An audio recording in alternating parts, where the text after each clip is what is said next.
the Migrant Crisis in New York. Robert Osuna, attorney at law and a former prosecutor, will be joining me later to discuss this. Later in this program, David Grant, a tax representative, will talk to us about our dollars, acquiring, spending, and managing those dollars. But we begin with the migrant crisis. My guest, attorney at law, Robert Osuna. Welcome to Brooklyn 45. Thank you very much, Sam. How are you, sir? I'm wonderful. I'm wonderful. Let me ask you, why are we where we are? And actually, let's begin with, where are we? Well, where we are now is an unprecedented, literally what appears to be not an opening of the border, but very lax enforcement from national immigration, where most people that are crossing the border now are generally being released into the United States. They're given court dates far off into the future, or sometimes not even given any court dates at all. That's where you see this large influx of people. In the past, many would be held in detention. Now, none are being held in detention, and they're all being allowed into the country. You know that the mayor just visited several countries, Mexico, Ecuador, and Colombia. A lot of migrants, they were very unhappy seeing him. And they've said, you know, we're not going to be deterred. Other countries have a view of us that is not really us. We are good people, which is a little contrary to what you said just now. So how do you respond to the migrants? Well, the migrants are what immigrants have always been. They're fleeing economic privation. Latin America is a very poor place, but there's not the level of political instability that there was in the 80s, say with Nicaragua, El Salvador, and Honduras. They're fleeing economic poverty. And the problem is that arriving here, they're not being given work authorization, so they're finding poverty here as well. What are these work authorizations for people who don't know? Well, a work authorization is when the United States government gives you the legal right to work in the United States. But the only way to get that is to either have an asylum application pending or to have a valid family petition or employment-based petition. So they're very difficult to get. You can't just apply for a work authorization. It comes off of something else. So it's like a secondary benefit. And that's why they're so hard to achieve. Did the mayor's visit to the countries I mentioned earlier, Mexico, Ecuador, Colombia, what has been the effect of this trip? Well, there really is not going to be any effect from that because the immigrants are going to come regardless of what the mayor says. He's the mayor of New York. The United States is a big place. So they're going to come in. You are the child of an immigrant. Talk to us about that, because you're not an outsider who is trying to pontificate on how we should treat immigrants or how immigrants should be treated. Talk to us as a child of an immigrant. Well, the laws, what has happened now is that the laws have changed drastically. You know, when people arrived at Ellis Island, you know, I very often hear people say, oh, my grandfather came legally, he came through Ellis Island. Back then, you had the equivalent of today, what would be about $200, and you had no communicable disease, and they allowed you in, and you were able to establish residency very quickly and become a citizen very quickly. What has changed is the laws have changed. My mother came here, her older brother was recruited into World War II through, he was on a merchant marine ship. He was recruited into the war, and thus he was granted residency and quickly applied for my mother and their 7 other siblings. So it was much easier back then. What has changed is the law. The law is so difficult to comply with that people ignore it. And that's what's happened with immigration. That's where it's a broken system. The law is notoriously difficult to comply with. New York has often been referred to as a sanctuary city. And some people are saying that the term sanctuary city is a myth. And this began back in the 1980s. As you said before, things have changed. How is this of use to undocumented aliens and these migrants who are coming in? A sanctuary city is a myth. Because immigration has always enforced the law here. They've always detained people. They've always deported people. And this has been going on. I'm practicing law now 30 years. Immigration has been actively deporting people, and they still are to this day. So if a sanctuary is a city where people generally feel more welcoming, then that may be a sanctuary city. But in terms of immigration, that's the law of the United States. And it is applied here just as is in other parts of the country. So in that term, in terms of the law, a sanctuary city does not exist. There's no hiding from the United States government in the United States. Work authorizations. There's a lot being said recently about the whole matter of granting work authorizations. And I know that this is part of the legal process as well. Talk to us about work authorizations and how it can be of benefit to these migrants. Well, the initial benefit is that you get to work legally. You get to have a bank account. You get to sign a lease. You get to have a car loan. You can take a student loan. You know, Ronald Reagan did a full amnesty back in the 80s, and it created an economic boom. Why? Because you had millions of new legal people participating in the economy. If you want to blow up the economy, you give everybody a work permit, because that'll be 10 million new credit card applications, 10 million new bank accounts, 10 million new leases, 10 million new mortgage applications, car loans, student loans, you name it, store credit cards, Home Depot credit cards, right? So it creates an economic boom, but the law is so difficult. People who are here, the Venezuelans were just given temporary protected status, so they can get work authorization relatively quickly. But for the other immigrants that are just arriving, they have to find someone who can prepare an asylum application, file it properly, which is not very easy, get it properly filed, and then wait a 180-day filing period, and then you can file for work authorization. And that's difficult. There's a lot of steps involved, And for people that are transient, that are moving around, they don't have stable housing, it's almost impossible for them to do on their own. The right to shelter. The right to shelter. Remember that mandate? Each homeless person, each homeless man here in the United States was afforded the right to shelter. Now, does this apply to migrants? Well, this battle has been going on with New York City for 40 years. The city was opposed to the right to shelter back then, and it's certainly opposed to it right now. I could tell you, a lot of us taxpayers are opposed to it as well, because the right to shelter to 117,000 new residents is not what the law really intended. The law intended to be a stopgap measure for a small select number of people to help them in a temporary pinch, not to create public housing, a new subset of public housing indefinitely. Now, New York City is coming out of a really bad financial bind. COVID took a real hit on New York, and many of the high net worth earners left the city, and they paid a lot of taxes. And now you're adding this new class of people that cannot work legally, they cannot legally contribute to the economy, and it's creating a big backlash. A lot of New Yorkers are very upset by this, as you see in the news. What is the answer to this problem? I'm afraid, just today I posted something in Facebook. I'm afraid of the backlash, because there will be a Republican president again. And people have very short memories. Under Donald Trump, the fear in the immigrant community was palpable. I would get calls, Robert, there's a checkpoint on 4th Avenue in Brooklyn. Robert, in Queens, they're pulling people over. Robert, what should I do? And I would tell people, look, hunker down. Don't be outside. What could I tell them? Right? I have to, as a lawyer, say avoid contact with with the police. And people were getting picked up and cherry picked and thrown into custody. I'll never forget, I saw a small gay man from Ecuador who was thrown in jail, and the immigration judge would not release him because he was alleged to have hit his boyfriend 4 months previous with a wooden spoon.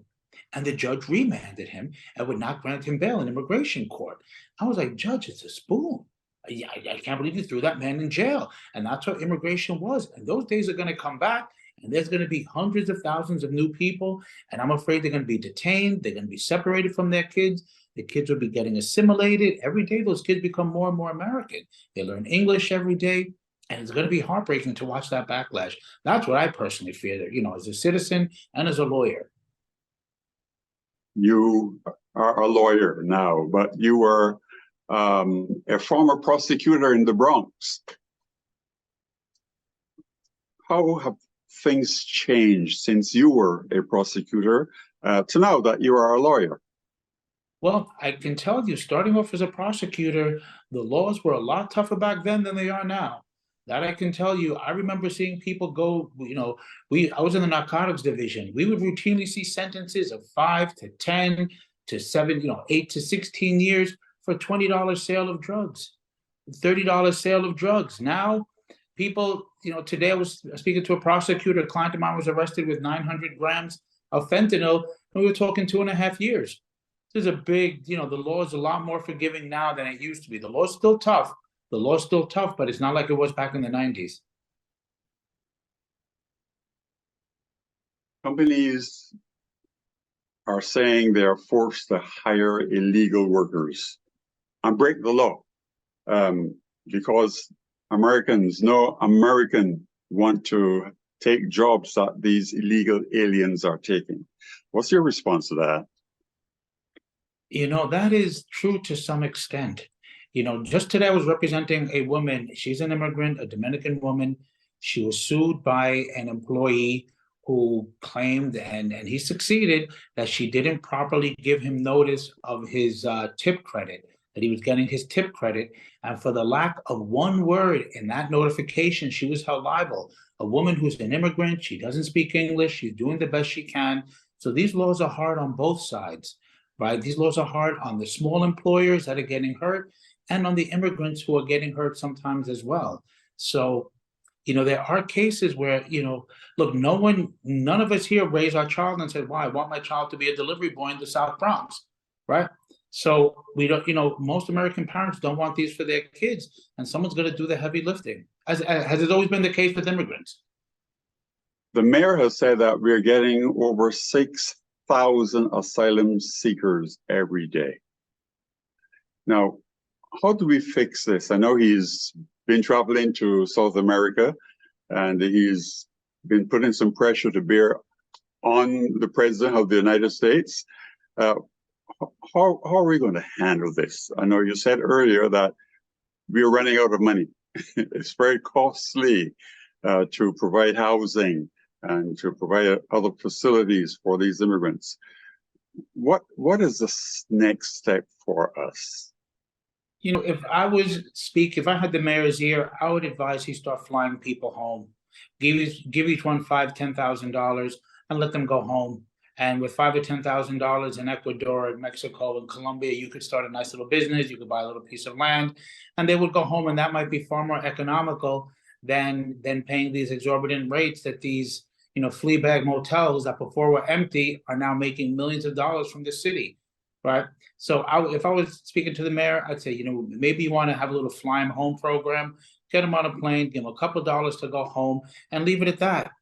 Will that attract more people? We don't know, but he has to put more pressure on the president. The president is, I was announced last week, he may build a little border wall. They're really going to have to close down the border at this time for a period of time, because the country has absorbed so many immigrants now. I've always been pro-immigration, but I can't be pro-chaos. The United States needs people. That's a fact. It's a big, empty country. You go upstate New York, it is empty. And those people up there are fighting. They don't want immigrants. Why? Because they're black and brown. I hate to say that, but that's how it looks, because upstate New York is empty. There's rows and rows of homes that are empty, towns that are empty, stores that are empty, but they won't take any immigrants because they don't like their color or their language. So I think the mayor's gonna have to put pressure on the governor. She could do a lot more than talk. It's a big state, but she's not doing anything to pressure the upstate counties to chip in. And he should really pressure the governor and call her out, say, you're from upstate, talk to your people, spread the wealth, because it is wealth, because those people will go in, they'll reinvigorate towns as they've always done. Immigrants have always been a boon for America. America has grown from immigrants. How can residents of Brooklyn and other states, other counties, other municipalities, how can people here in the tri-state area put some pressure to bear on the governor and put some pressure to bear on the president? Well, you know what speaks to these individuals? Polling. They read polls. And if President Biden and Governor Hochul start seeing their numbers going down significantly, they're going to do something. President Biden is going to come up for re-election. And, he's done a lot of good for the country. I have to say, President Biden has done a lot of good. I voted for him, but objectively speaking, he got infrastructure done, right? He got us through COVID. Okay, he pulled out of Afghanistan, as chaotic as that was. He got us out of there, got those soldiers home. So he's done a lot of good. This is the one thing that could be his Achilles heel and could cost him the re-election. The chaos that is the immigration crisis right now. Maybe he sees his numbers, looking forward, are terrible, and he might actually do something. There's a recent New York City Council bill that would ban the Adams administration from limiting the length of time migrants can stay in shelters. You're shaking your head. I read that online. I said, good Lord, is this person dreaming? How can you force the city to give hundreds of thousands of people unlimited housing forever? It's forcing the city to create a new subset of permanent public housing that the city's not equipped to do. These hotels are not meant to be public housing. These hotels, they're hotels. They don't have kitchens. They don't have, right? They don't have any place for children to study, to go to school, nothing. So I read that article. I said, this politician is out of their mind, and they're very out of touch with basic reality. How are kids going to live in a hotel room and go to school in Midtown Manhattan? To what school are they going to go to? Right? These are the hard facts on the ground. It's nice to say, let them stay forever. Yay, we're liberal. But that doesn't work like that. They have to go to school someplace. How are migrants and how will we in New York handle the reality that there are these kids who are coming over here and they need school and they need places to shelter, places to live? How do we handle that? I don't know what's going to happen. And I see a lot of these little kids, I'm on the subway 5 days a week, 6 days a week, going from court to court, from Brooklyn to Manhattan, Manhattan to the Bronx. And I see these little migrant kids and they come.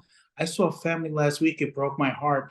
They stopped me by my office. I'm down by the World Trade Center. They were looking to get to Roosevelt, Long Island. I was like, wow, how are you going to get to Roosevelt? I was explaining to them, and they looked petrified. It was a husband, a wife, and a little child. It was about 9:30 at night. And they were asking me directions. When they said Roosevelt, I assumed Roosevelt Avenue in Queens. And then they showed me their phone. I said, Roosevelt, Long Island. I said, good Lord.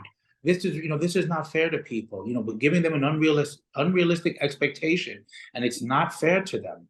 Well, we're making them believe that this is a sanctuary city and everything's going to be rosy peachy, and that's not the case. Not at all. Not at all. A lot of us are shaking our heads. Attorney at law Robert Osuna, I want to thank you for being on Brooklyn 45, and we can only hope that things will get better. We don't know when, but we can hope that things will get better. Thank you very much. Let's keep a positive attitude. So have a good evening. Okay, you too. Thank you for having me. Brooklyn 45 values the importance of financial literacy. Our guest to discuss this is David Grant, who is a certified tax representation consultant. David, welcome to Brooklyn 45. Thank you for having me. Let's begin by talking about the importance of financial literacy. Okay, so one of the things that you might want to look at first is the definition in a nutshell, of what financial literacy is. Financial literacy is a skill set that allows people with personal information to be able to manage their money. If you have well-informed decisions, it allows you to manage your money.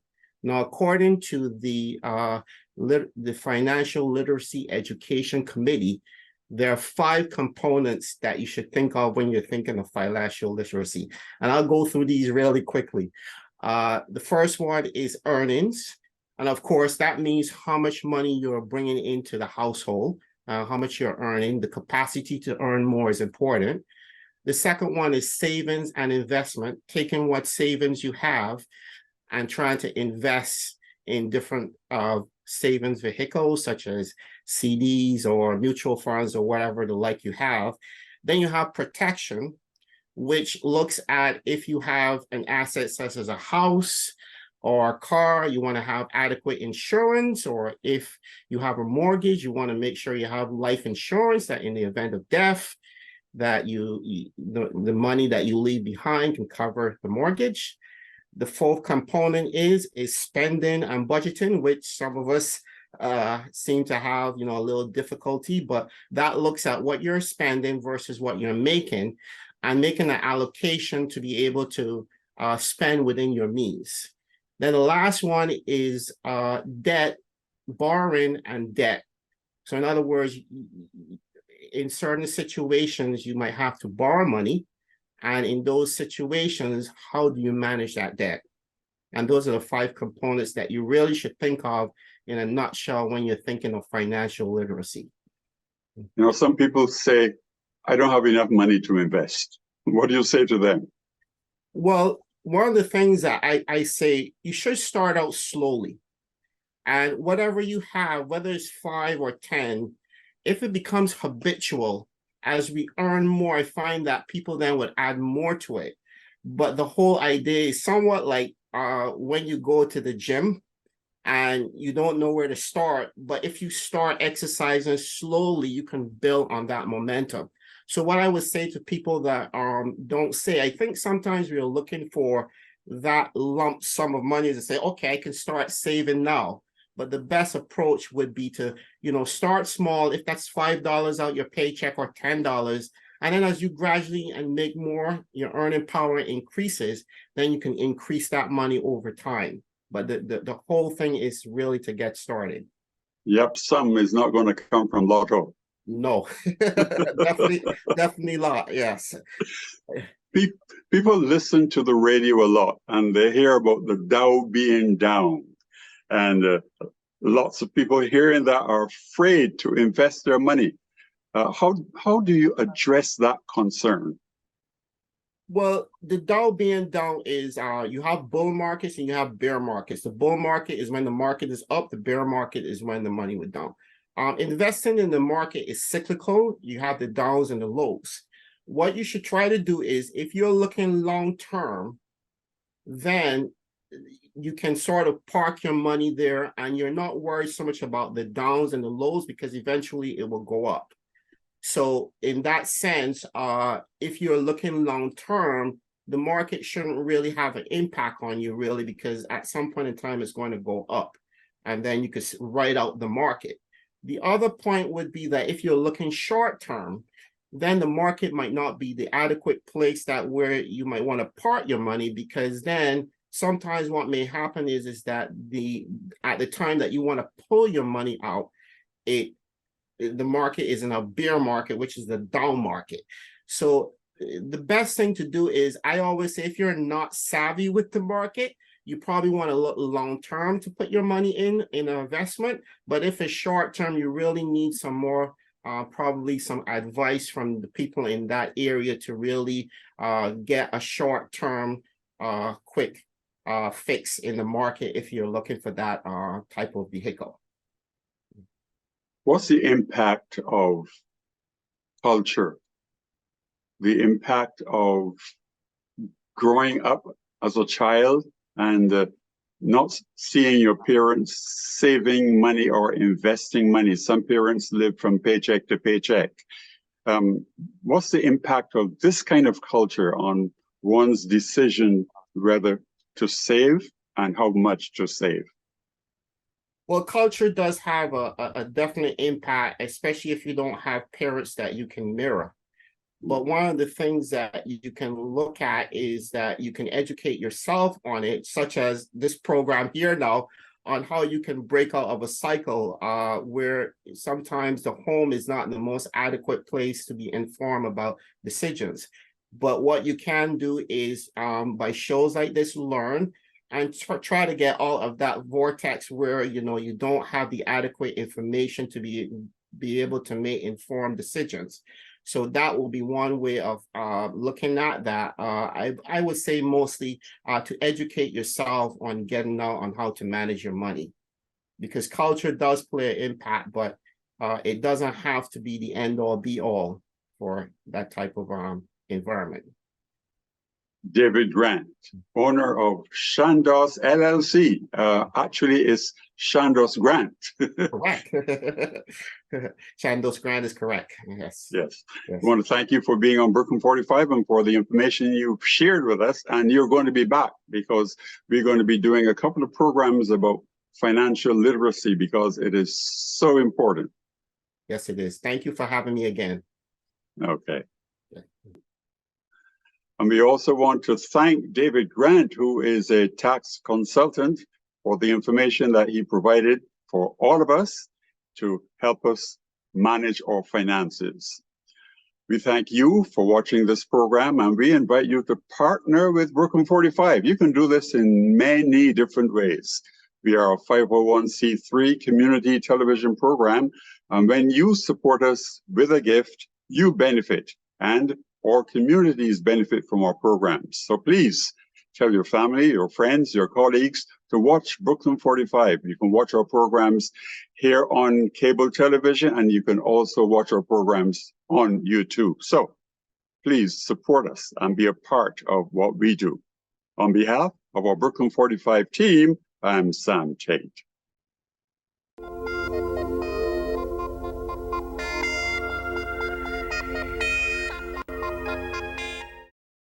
Brooklyn 45 is a 501c3 not-for-profit, and we welcome your support.